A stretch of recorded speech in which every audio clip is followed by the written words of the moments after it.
Hello and welcome to another episode of Aussie Wisdom. This is the first of a new type of interview for Aussie Wisdom with a focus on actually developing a high quality audio podcast. Previously, I've been developing videos, which have been great and I love that. However, when I spoke with the people who listen to podcasts and listen to interviews, they said, Ando, just do audio. And I went, that's cool. However, I still want to be able to put something out on YouTube. And I've seen other podcasts just put an image up with some audio. However, I want to do something different. This is Aussie Wisdom. I'm based in Brisbane most of the time. And what I want to do is combine two of my great loves. And that is chatting with people and riding bikes. So what I'm going to do is have a new bike ride every week and combine that with the people that I'm speaking with. Ideally, we get to a point where we have a group of people going on a ride every week. Ideally, that may even be combined with my other love of drinking beer. And we get some people out on a Sunday for beers with mates and maybe doing a ride beforehand. However, that is just me spitballing future visions that I hope could turn out, and let's just see how it plays out. But what you will see is there will be a ride video with every audio podcast that comes out, and the audio podcast will also stand on its own. So thanks very much for tuning in again. This week we have a really exciting guest. His name is Jos Aguiar. He's based in Brisbane. He went to the same school that I did. And he's got a really interesting story because he started in business when he was in high school. And he's worked with all sorts of different people up until now. And he works in marketing. He works in marketing with international companies. And towards the end of this interview, we're actually going to walk through how it is that Jos would help both service and product-oriented business to grow from startup phase, and then what they would do at, let's say, a 5-year point. I'm really excited about where we're going to go with this interview. Jos, what can you tell us about yourself? There's one hell of an introduction, that's for sure. I guess, what are we talking about here exactly? Well, what I'd love to hear is really what you've done up till now. And then, as I said, like it'd be great to actually see you in action and see what you do with product and market and service businesses. Man, I'm excited. Awesome. Thank you. Well, so 25 at the moment. When did this all begin in terms of like working for yourself and making a start in business? I think I've always worked for myself in one way or another. If you go right back, I was one of those kids that would grow plants and sell them and try little car washes and all that kind of stuff. That's what I wanted to do, is have fun and create stuff. Cool. If I go right back, that is. Yeah. And then when you first made a start when you were in high school and you started working with businesses in certain projects, what was it you were doing?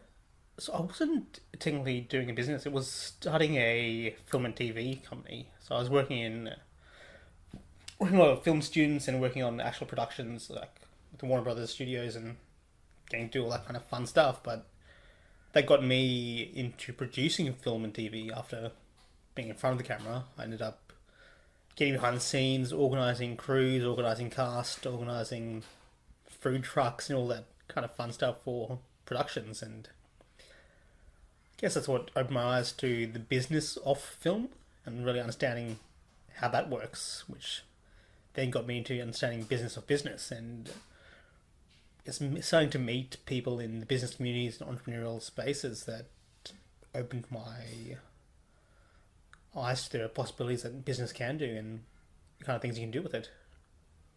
Very cool. And so you mentioned that you're in front of the camera? Yeah, I originally started acting. That's where I started off in the film and TV industry, as acting, and initially I did a few extra films and television commercials way back when. Okay.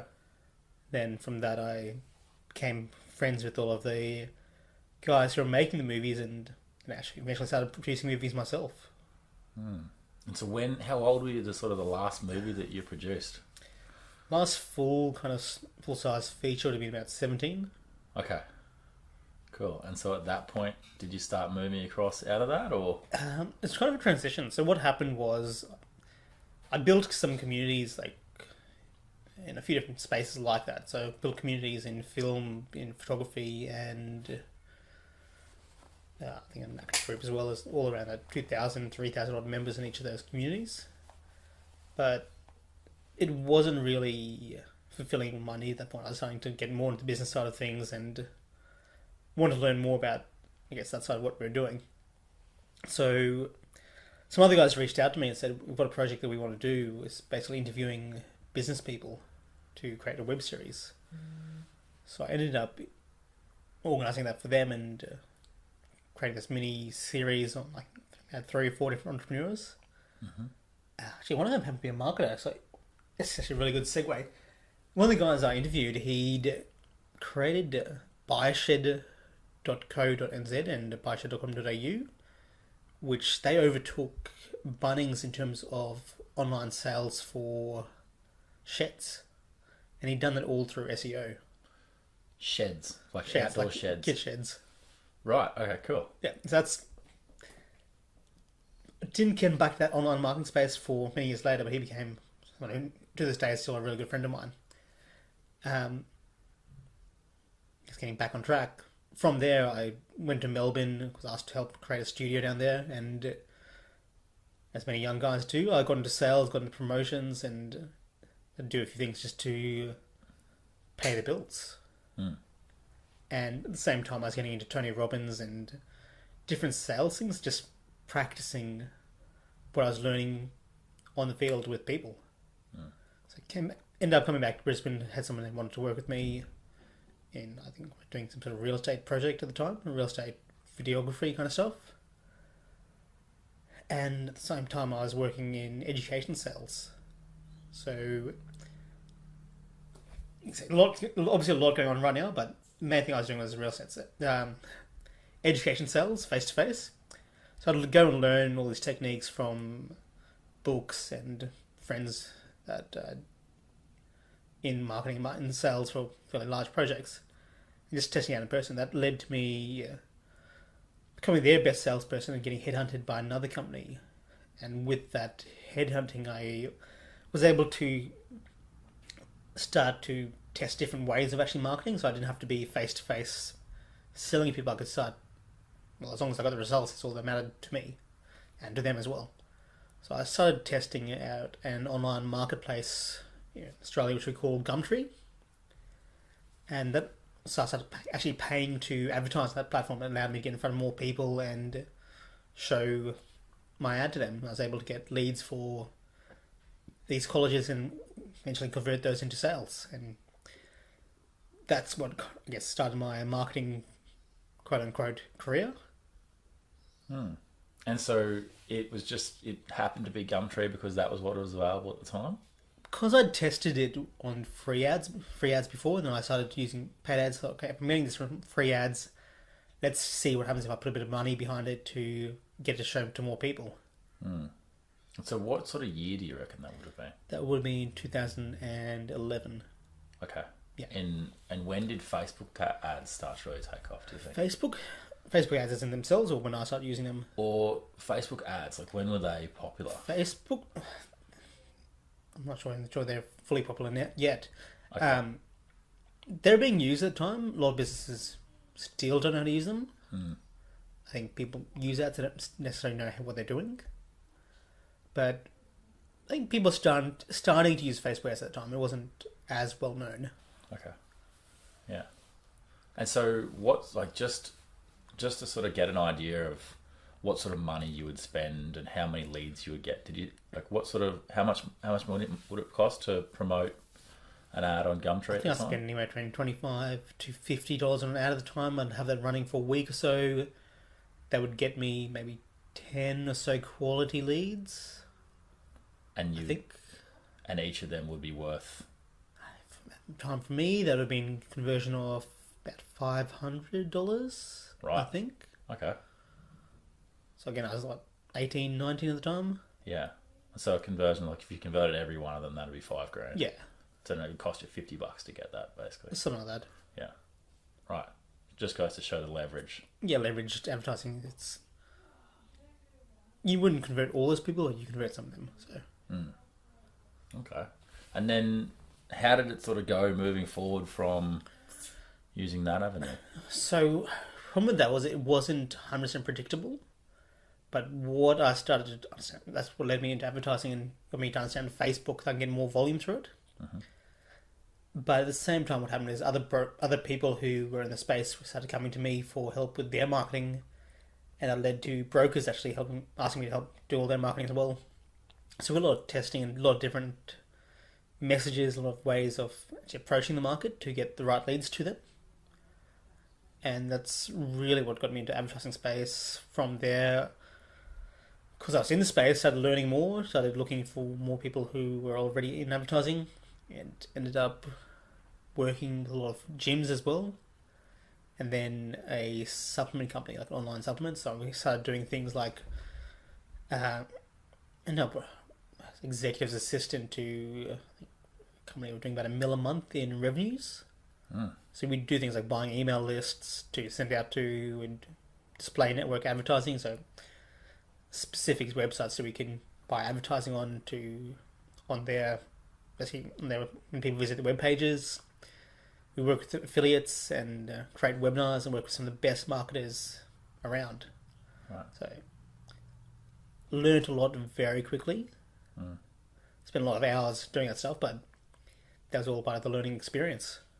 And so that's sort of around 2010, 2011? So this would have been probably 2012, 2013 now, I think, roughly. Yeah, cool. And so when you saw what these other marketers were doing, it seemed like you see like meeting people really as an opportunity to learn a lot? I still see everything as an opportunity to learn. Yeah, right.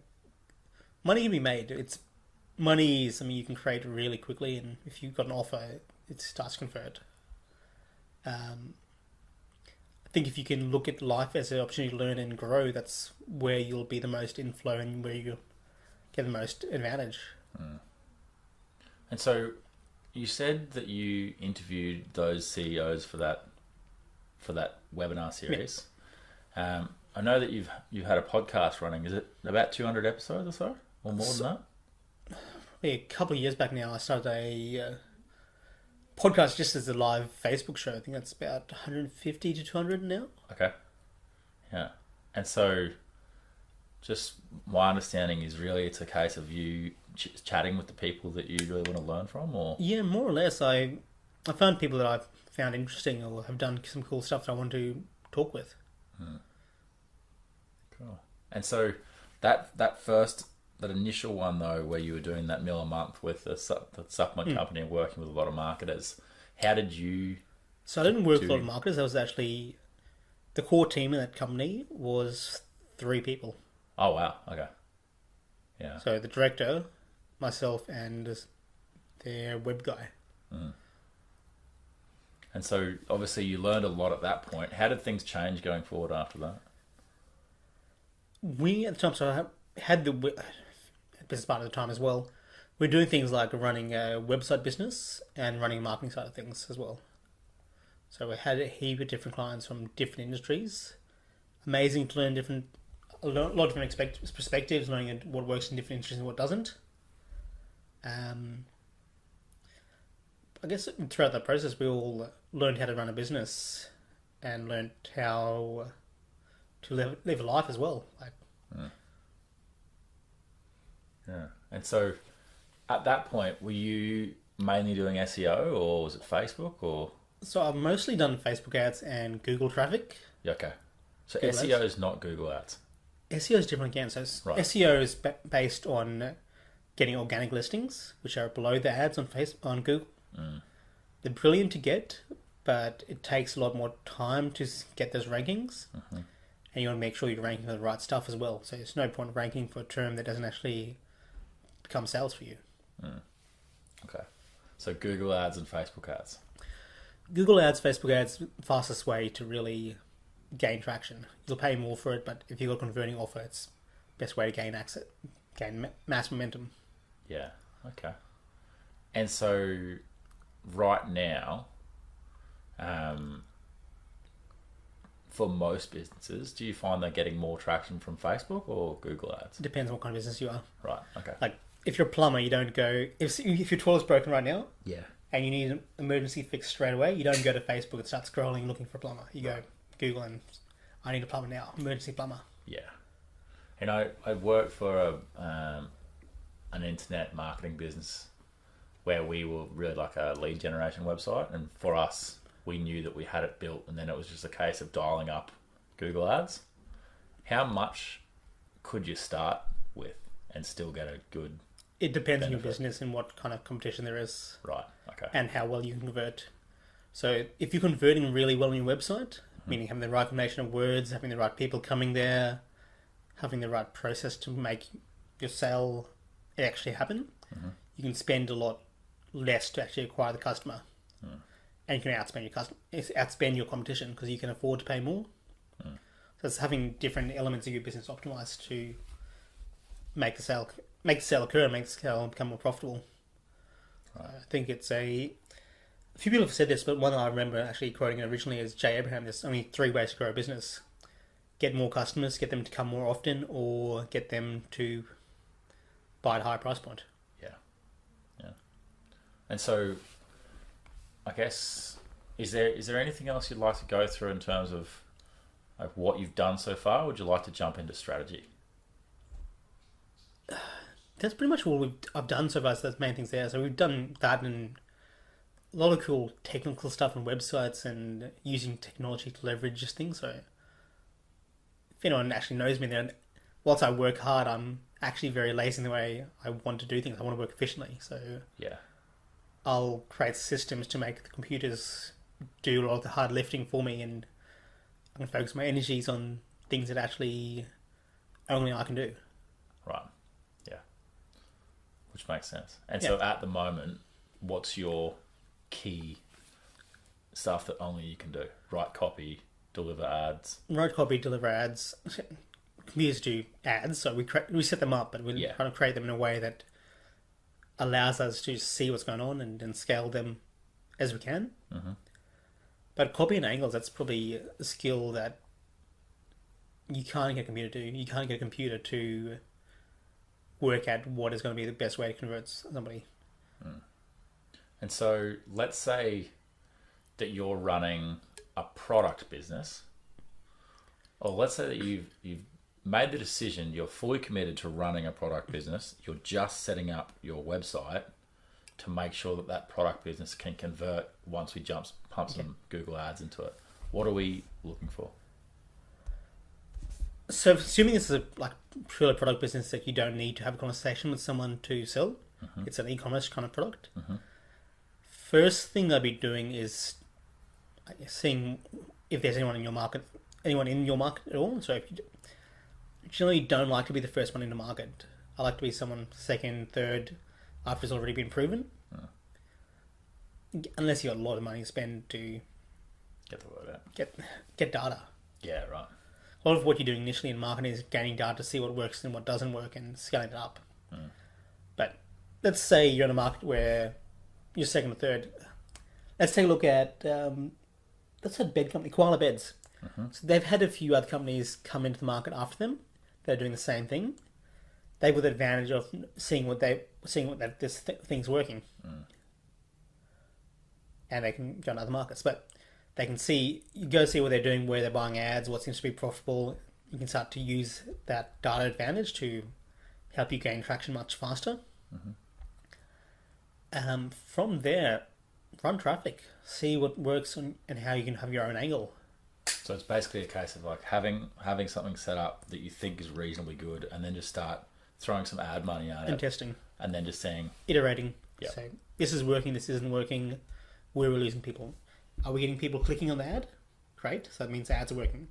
Are people on the ad actually starting to add that product to their cart? Okay, well, that part's working. Are we getting them from the cart to actual purchase? The part's working. And just a really simple question. I've just set up a website and I've got all these different processes. How do I get the data on which level they're getting to? This is where it starts to get technical. Okay. So I generally get someone to help you with this, but analytics. Right. There's certain softwares like Google Analytics that you can use to see what's working, what isn't, and you need to be able to know what actions you want people to take and measure that. So things like someone clicking on a phone number, that's valuable to you. Someone clicking on your email, that's valuable. It could be valuable to someone downloading a PDF, depending on what kind of business you're in. Yeah, I know. Like I don't have experience with Google ads, but I have experience with Facebook ads, and I know that you can see clicks and how many views and all that kind of thing. And Facebook's got a lot better at more options you can track now. So things like contact can be tracked. It's just whether most people don't know how to set it up. That's a technical skill. Okay. So either you invest time in becoming more technically savvy, which again, there's a lot of stuff to actually know to do this well, or find someone that can help you. Yeah. And so that's, let's say you've got that product business set up. Once for that type of product business, if it's, let's say it's been set up for a while and you're, let's say 5 years down the track, what more would you do? How much market share do you have at that point? If you're in 5 years in a business and you've been doing it well, you should have gained a fair bit of market share. Okay. So let's say, what would you consider as reasonable market share? Let's say it's 5%. Depends on the market, but I'd want to, at least in your local region, you want to be... Okay. Again, it depends on how aggressive you are and how much you're reinvesting back in the business. If you're looking to grow a small business that funds your lifestyle, you really don't need that much. But if you're looking to build a large business that you can exit in a few years, that's where you want to be aggressively putting your money back into the business to regrow. So you take money out, put it back into more ads, put it into sponsorships, partnerships, other ways of accessing your ideal markets. And so at that 5 year point, do you think it would, if as long as you've got everything set up technically correct, it would just be a case of throwing some more cash at it? Throwing more cash, looking at what your goals are. Like, if this is a business that, like I said, comes back down to goals, if it's cash flow you want to fund a lifestyle, it's perfectly reasonable. A lot of people want that. Then you're set. You can just keep that running for however long you want to do. Like, I've got friends who, I think he's number 2 or 3 in his market. And he's become an acquisition target now for his competitors.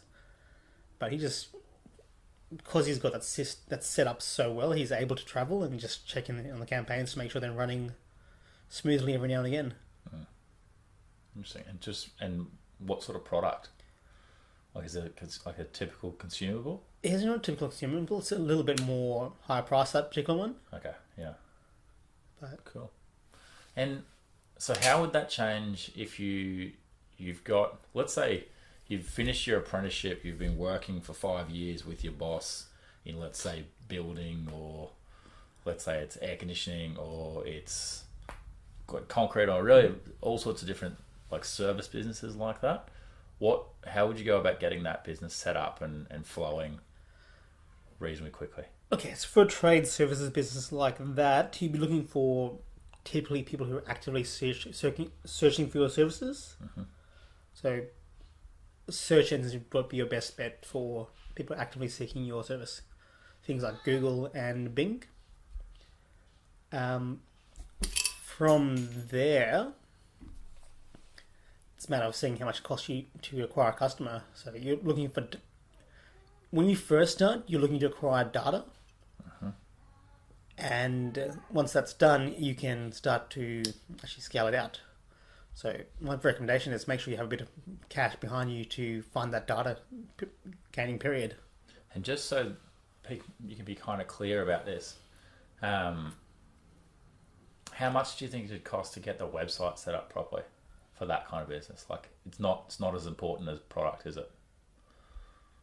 You still need to have all the elements in place. Yeah.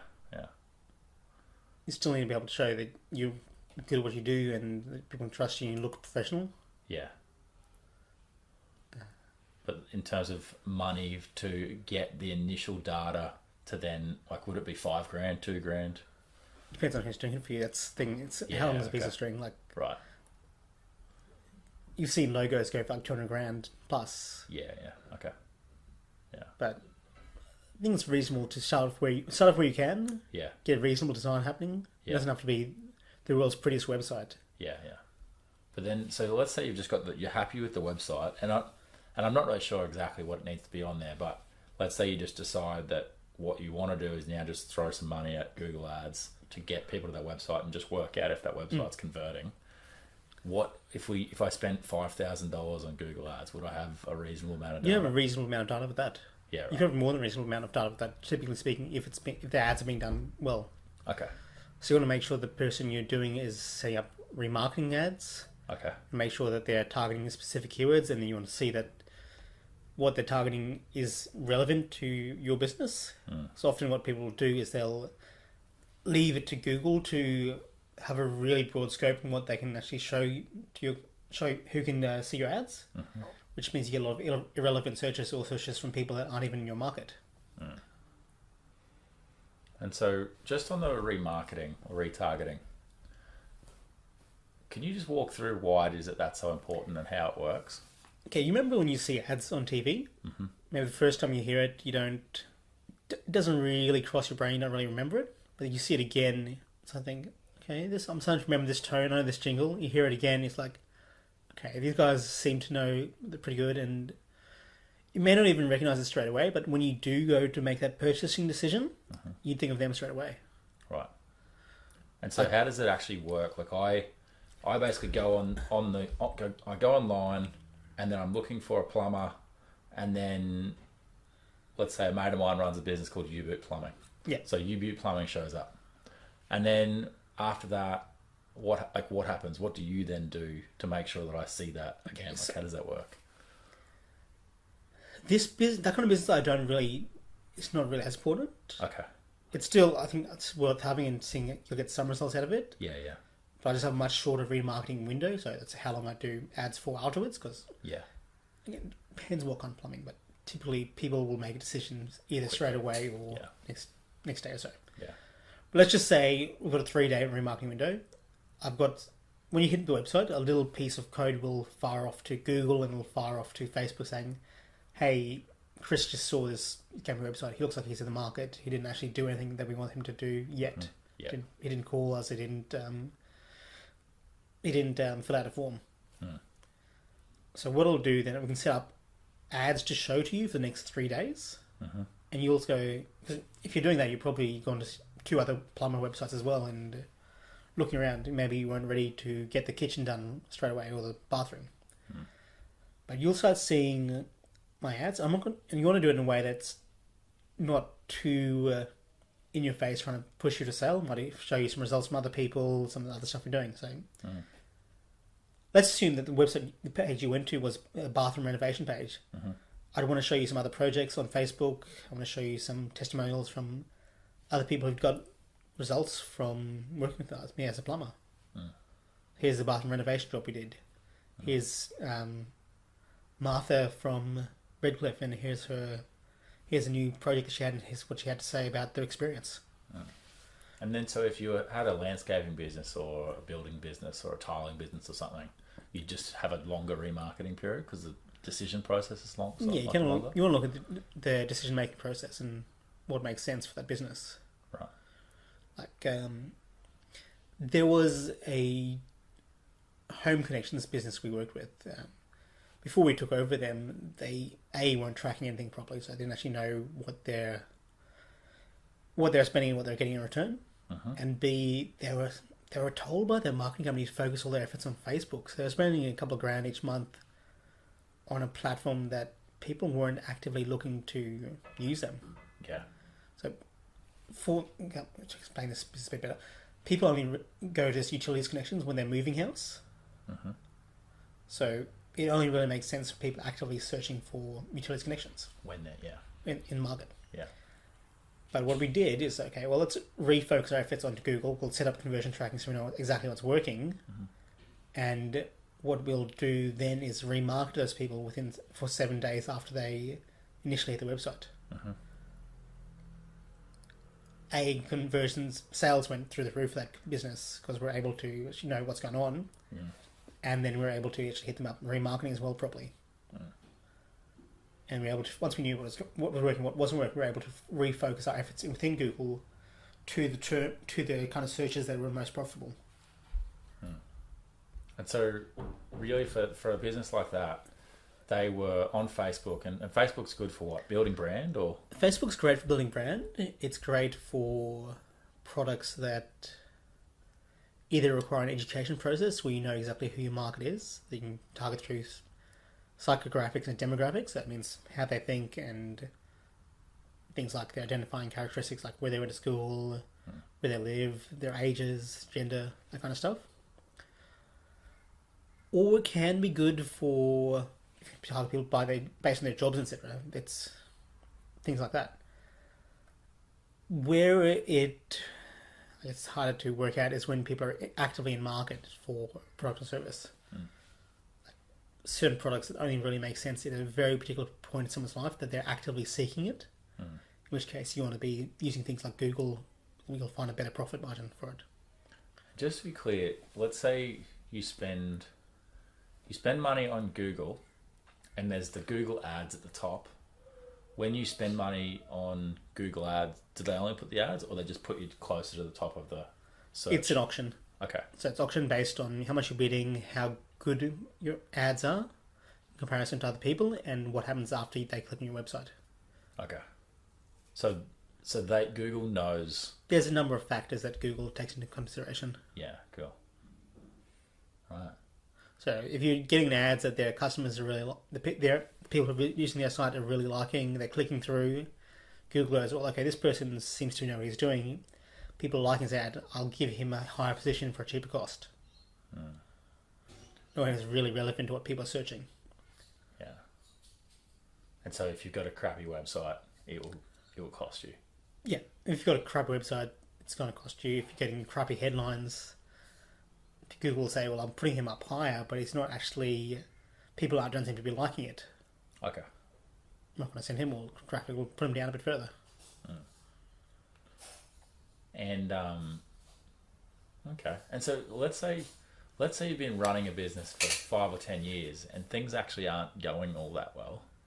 How would you use, what would you sort of do there to make sure that you could turn things around instead of just deciding you're going to exit and sell the business? If you've been running a business for that long and things aren't going well, I'd be looking at why that is first. Before you look at advertising, before you look at trying to grow a market. If you're losing customers, something's wrong. If people aren't coming back to you, something's wrong there. So you need to address those issues before you try to spend more money on leaky bucket. Yeah.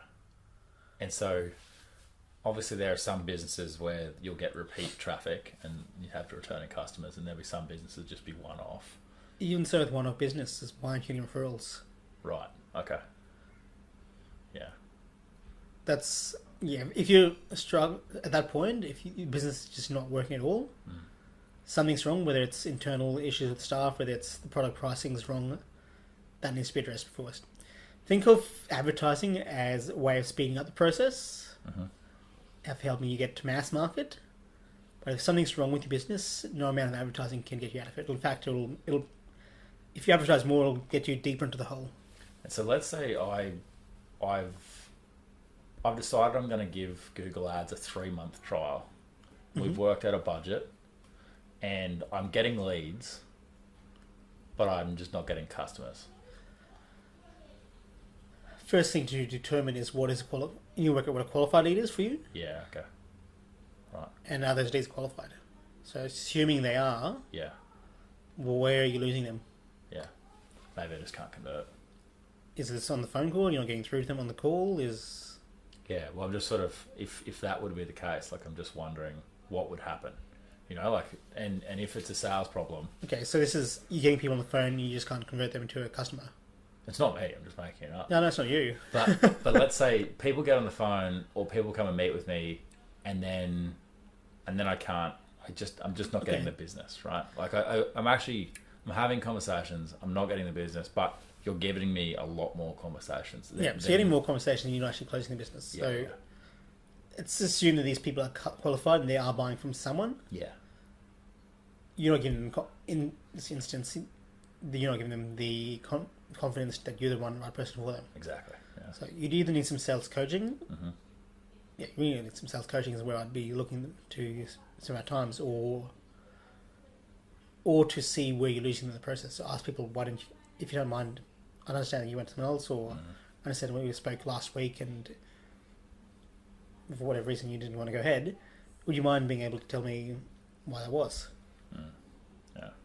Do you find that when you work with people, they're quite happy to ask for feedback from people who didn't buy? People who do well in business aren't. Right. People who are generally growth oriented will ask us tough questions. That is a small percentage of the population, though. That's why so few people do well and last. And so when you are looking to work with a customer straight off the bat, what are the warning signs that make you say, maybe I'm not going to work with this person? I don't necessarily look at warnings. Warnings are probably going back in my head. I'm looking more for things like, do they have a track history of already getting results in the business? Do they deliver for the customers? Is it a cool product? Do I get a good vibe out of them? That's probably the main things I do. There's other businesses that I can grow that it's just too much effort sometimes. Like for me as someone who's providing service, I want to look at whether it's something that's easy enough for me to do and get you results and get me results quickly as well. Yeah. Just on what's sort of easy to do and what's not. We were chatting earlier about sometimes if you have no brand and you're just starting out, it can be really quite difficult to grow something. It can be quite difficult because no one knows who you are, and it's okay. For example, if I'm marketing someone like Tony Robbins, it is really easy to market him because people generally know who he is. At least the ones that we're marketing to. If you market some coach that no one's ever heard of, no one really knows where they've been getting results, and they don't really have much in terms of content, you're starting from scratch, and it's really difficult to actually build a brand with them. And so even you'd use the same, let's say you use the same search terms on Google, it will cost you more to get each lead because there's the brand that you don't know. And then the worry is that they click on that link and they're like, well, who's this person anyway? Put it back this way. Nike built brand, yeah? Yeah. If you go to shops, would you buy Nike or Kluger? Yeah. Exact same shoe. Just go with what you know. Yeah. It's brand you know. Kluger, however, it's made up brand, by the way. You can make it work, but it's going to have to take a lot more effort. So I'd have to educate you of why these amazing sports shoes are really good. I might want to attach someone you know to it, so maybe a sports star, help them, get them to promote as well. There's different ways of actually starting to build a brand on that, but you've got to be aware that it's going to cost money and time to actually build that as an asset. And then, obviously, you've been in business for quite a while. What have you done to make sure that your brand is... So two things I've found really powerful is partnerships and content. Again, that's because I am the face of my brand. Probably with the business I'm in, I don't need a lot of customers, not new clienteles, but I still constantly doing some sort of content or connecting with people. I think once you take the foot off the brakes is when you do start to get in trouble. Off gas. Off the gas. Yeah. And just on that, we were chatting earlier, and you mentioned that since between sort of 2010 and 2018, you effectively worked almost every day. I worked pretty hard. I was always learning or working on a project. We had a lot of different clients we were helping. I think now I've probably started to create a bit more balance. But we were talking about it before, where even with that, because of the kind of stuff we do, I've always got something in the back of my mind, thinking about a solution or working on a new angle for a promotion.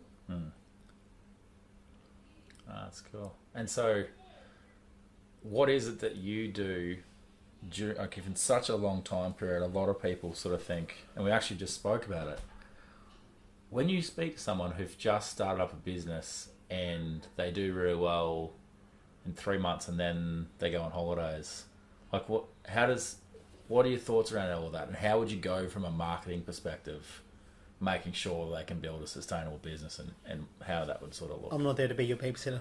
Yeah. Like, if you can't put the effort into your own business, whoever these people are, you're not going to last long. Yeah. And so based on that too, like obviously it was... Yeah, there's nothing wrong with holidays. Yeah. If you've got something in place to help it grow when you're not there. Once it's actually a business and it's got systems, it's got team or whatever it is to make that work, or you've got almost automated kind of business and you can just send traffic to. If you've got a business that relies on you being there and you want to take holidays when you're just starting the business before it's really got any kind of leverage, you're not going to be around for long. Yeah. If you're taking money out of your marketing to put into holidays, it's not the right time. You probably shouldn't stay in business. Stick to your day job. Enjoy the holidays, enjoy the breaks, enjoy taking time, but you're in business, you need to know that there's going to be time that you need to work and build it up before you can really start to enjoy the fruits of that labour. And so really that was the decision that you made. You're just like, oh, I'm going to focus on this and grow it. And then eventually I can sort of like take my foot off the gas here and there and relax a little bit more. To an extent, also just enjoy it. Yeah. I like to work on complex problems. I like to create solutions. I like to help people. It's just something that naturally suited me. I think also being able to have that freedom of being able to make those things, and also being paid on performance. So I know if I get to a better job, or if I'm able to create results, or I'll increase my own earnings. I'm not capped. Yeah. And just on that too, like obviously you had quite a lot of time there where you didn't really get much of a chance to have a break, but you had habits in there that helped you get by. So what sort of habits do you have? What I developed was, a long time I didn't really take care of my health properly, so starting to run, starting to do something physically active helped me become more mentally active as well. And then finally you had that time, you were in Brisbane, you spent some time in Melbourne, and now I understand you're looking to move overseas? Yeah, so what I'll be doing in the next year, for the next year or so, is really just travelling and meeting a lot of people that I've met up, I've connected with over the years, but I should meet them in person and spending time on travelling. And so can you just sort of walk through, you've got this business, most of it's online, and so what are you looking for? Like you need good internet, and what else do you really need?